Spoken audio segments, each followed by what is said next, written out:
적중하신 토토방방 가족방분들 모두 축하드립니다. 저희 가족방에서 모든 경기, 언어번 및 핸디캡, 최종 조합 공유해 드리고 있습니다. 적중률 높은 가족방 입장은 고정 댓글에 있는 링크로 문의해 주시기 바랍니다.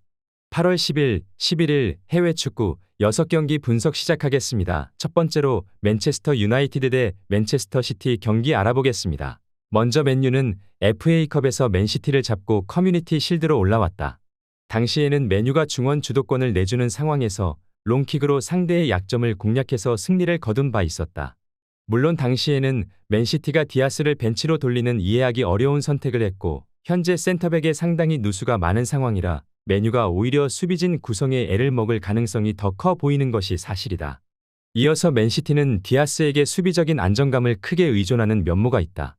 지난 시즌 전반기와 후반기 수비의 퀄리티도 디아스의 폼에 따라서 결정되었던 셈이다. 일단 펩 감독이 디아스를 지난 FA컵 결승에서 제외하는 등 이상한 선택을 하지 않는다면 선제골의 빌미가 되었던 그바르디올의 실수는 없었을 것으로 예상된다. 물론 맨시티의 문제는 아예 잠그고 나올 맨유의 수비가 될 것인데 홀란드가 의외로 큰 경기에서 약한 모습을 보여주는 편인데 동료들의 지원이 적으면 그대로 폼이 하락한다는 점이 큰 변수가 될 수 있을 것이다. 정상적으로 나온다면 맨시티가 승리할 가능성이 높아 보이는 게 사실이다. 다만 맨유가 상당히 수비적으로 준비를 잘하고 나온 케이스를 생각하면 홀란드도 동료들의 지원이 적어서 고립되거나 하는 상황에 직면할 수 있을 것이다.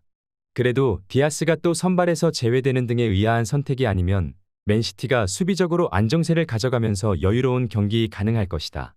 맨체스터 시티 승리를 추천합니다. 두 번째로 리즈 유나이티드 대 포츠머스 경기 알아보겠습니다. 먼저 리즈는 지난 시즌과 마찬가지로 강한 공격력을 바탕으로 승격을 노리려고 할 것이다. 다만 문제라면 지난 시즌 약점을 보인 케이스는 리즈가 상당히 중앙 블록을 세우고 버티는 특성을 가진 팀들에게 약점이 있다는 것이다. 포츠머스가 지난 시즌 3부에서는 아주 공격적인 성향으로 나서면서 라인을 쭉 올리기는 했지만 리즈 상대로 2부에서 그런 모습을 재현할지는 미지수인 상황이다. 이어서 포츠머스는 3부에서는 가장 안정적인 전력과 점유율을 바탕으로 승부를 거는 팀이었다. 다만 리즈를 상대로는 4-5-1 포메이션 등 중앙에서의 블록 형성을 바탕으로 수비적인 운영을 자주 선보였던 전력이라고 보는 편이 나을 것이다. 특히 최근 두 경기에서는 리즈 특유의 공격성을 제어하는 것으로 스코어가 크게 벌어지지 않기도 했다. 전체적으로 리즈가 가지고 있는 전력이 더 위라는 생각은 들고 있지만 포츠머스가 리즈를 상대하는 상황에서는 늘 수비에 초점을 두고 중앙을 단단히 하는 모습이다. 리즈가 공격력이 아주 뛰어난 편이기는 해도 결국 라인을 내리고 버텨버리는 상대에게 약점이 없진 않았다는 점은 감안해야 할 것이다.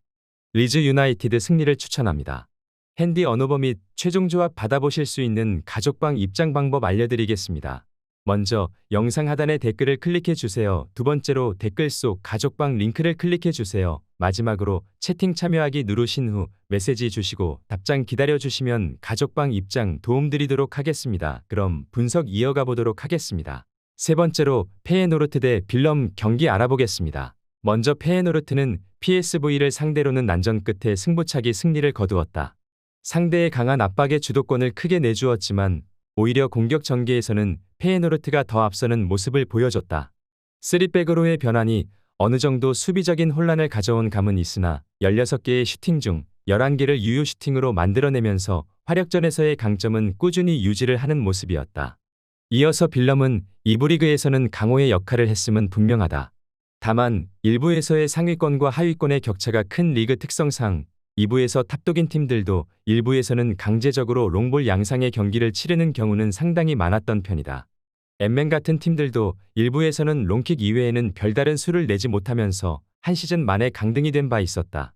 일단 페예노르트 상대로도 압박이나 주도권 싸움에서 맞불을 놓기는 어려워 보이는 게 사실이다. 일단 빌럼이 2부에서야 강팀 취급을 받았던 상황이지만 2부 강호들도 1부에서는 크게 길을 펴지 못했던 것이 네덜란드 리그의 현실이다. 페예노르트가 지난 경기와는 다르게 주도권을 꽉 쥐고 나서게 될 수 있을 것이다. 적어도 페예노르트가 공격에서의 효율이라는 면에서는 3백을 가동하는 올 시즌에도 높은 수준이 유지되고 있다. 페예노르트 승리를 추천합니다. 네 번째로 네이메언 대 트벤테 경기 알아보겠습니다. 먼저 네이메언은 특징은 강한 공격력이라고 할 수 있겠다.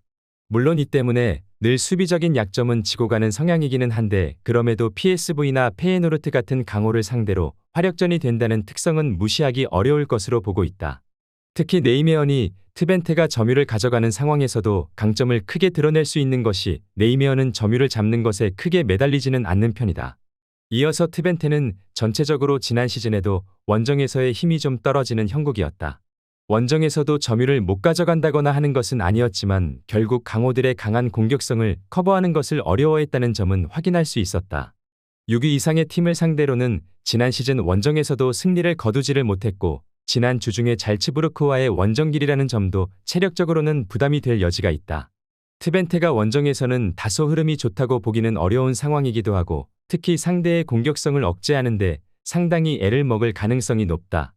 네이메어니 트벤테에게 점유를 내어준다고 하더라도 네이메어는 굳이 점유를 가져가지 않는 상황에서도 공격력을 쏟아붓는 것은 가능한 전력이기도 하다. 네이메언 승리를 추천합니다.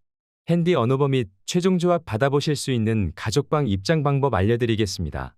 먼저 영상 하단의 댓글을 클릭해 주세요. 두 번째로 댓글 속 가족방 링크를 클릭해 주세요. 마지막으로 채팅 참여하기 누르신 후 메시지 주시고 답장 기다려 주시면 가족방 입장 도움드리도록 하겠습니다. 그럼 분석 이어가 보도록 하겠습니다.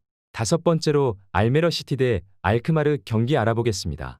먼저 알메러시티는 전체적으로 강팀에게는 상당히 전력 차이가 큰 것을 보여주는 타입이다.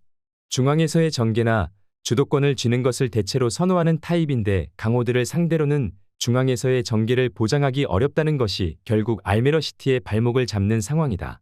특히 지난 시즌에도 스파르타와 트벤테, 아약스 같은 강호들에게 3골을 허용하는 등 강호 상대로는 수비적으로도 무력한 감이 있다. 이어서 알크마르는 중앙 압박이 강한 팀을 상대로는 빌드업이 옆으로 세어버리는 성향이 있다. 다만 약체들을 상대로는 크게 문제가 아니다. 페예노르트나 PSV 같은 강호들을 상대로는 이것이 문제가 될 수도 있겠지만 그 아래 팀들에게는 지난 시즌에도 1패만 기록한 상태기도 하다. 주포인 파블리디스의 벤피카 이적도 페럿을 데려와서 메웠는데 하위권 엑셀시오로 상대로도 17골로 선전했던 자원이라는 점은 기대를 걸만한 요소가 될 수 있다. 알메러시티가 결국 강호들 상대로는 중앙 주도권 싸움에서 크게 밀리면서 부진한 흐름을 이어가고 있다는 것을 감안해야 하는 매치업이다. 강호들을 상대로는 알크마르가 빌드업이 옆으로 세면서 부진을 보이기도 하지만 약체들을 상대로는 전적이나 체급상에서 문제를 일으키는 성향까지는 아니었다. 알크마르 승리를 추천합니다. 여섯 번째로 PSV 아인트호벤 대 발베이크 경기 알아보겠습니다. 먼저 호벤은 지난 요한 크루이프컵에서도 4골을 기록하면서 여전히 보츠 감독 특유의 강한 공격성은 유지를 하는 모습이다. 다만 35%의 점유만 내주고도 4골을 허용하고 준우승한 것은 상당히 아쉬웠던 부분이다.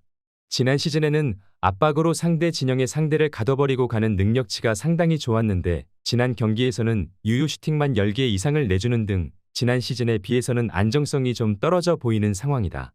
이어서 발베이크는 전체적으로 강호들을 상대로는 잠그기로 일관하는 편이다.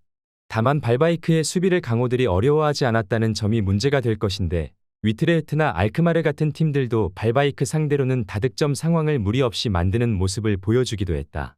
특히 원정에서는 11위 이상 팀을 상대로는 승리를 기록하지 못하는 등 전형적인 중하위권 팀의 모습을 보여주는 데 그친 모습이다. 결국 강호들이 발바이크의 수비 공략을 별로 어려워하지 않고 있는 게 포인트다. 아인트호벤이 지난 시즌 대비 수비적인 역량이 다소 아쉬운 것은 사실이지만 강하게 공격적으로 프레스를 거는 성향은 여전히 유효했던 모습이었다. 아인트호벤이 화력으로 누르는 것을 보여줄 수 있을 것으로 예상된다. 아인트호벤 승리를 추천합니다.